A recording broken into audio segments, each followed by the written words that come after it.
mga miyembro ng House Committee on Justice magkakasalungat ang posisyon kung bubuksan o hindi ang selyadong kahon mula sa BIR. Radyoman Grace!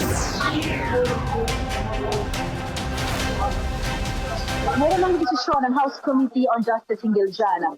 At ang kanilang pasya ay huwag buksan ang salyadong kahon mula sa Bureau of Internal Revenue o BIR na naglalaman ng income tax return si Vice President Sara Duterte at Mr. na si Atty. Manasseh Carpio. 38 ang mga kongresista na bumoto kontra sa pagbubukas ng nasabing BIR box. 6 lamang ang nais nito ay buksan at wala namang nag-abstain sa pagboto.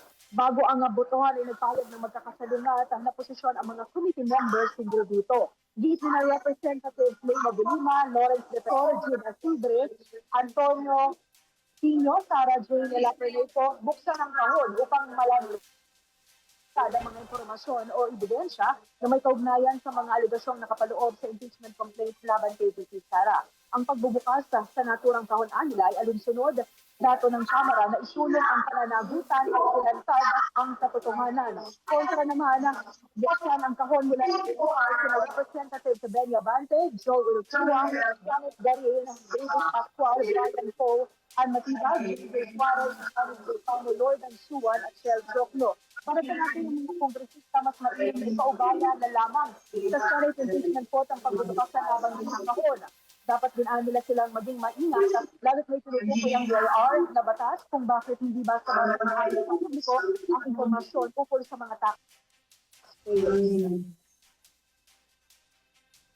We are talking here about establishing probable cause, determine probable cause. Lahat ng mga pwedeng ipasok na natin para mas klaro ang usapin ng probable cause, dapat po ibigay na o makita na natin. Dapat pong mabuksan ang box na yan. Dahil pag hindi nabuksan yan, parang tayo ang gumawa ng betrayal of public trust. We should let the... Bakit po ako nag-aalangan? Unang-una, sa aking pag-aaral, privacy and the law.